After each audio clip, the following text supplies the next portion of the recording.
How to create your own voice on Character.AI. So if you want to create your own voice on Character.AI, it's actually quite very simple to do so.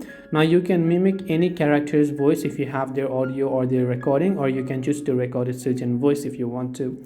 Either way, all you have to do is from the very bottom you'll find the plus icon that says create. Just make sure to tap on the create option there, and over here you will find all these options where you can see voice. Just go to the voice option here, and right here you can see you can choose to upload a sound of a certain character, right? So if you have the audio file of a certain character, you can go to its audio file right there and just try to select any of the audio file that you have.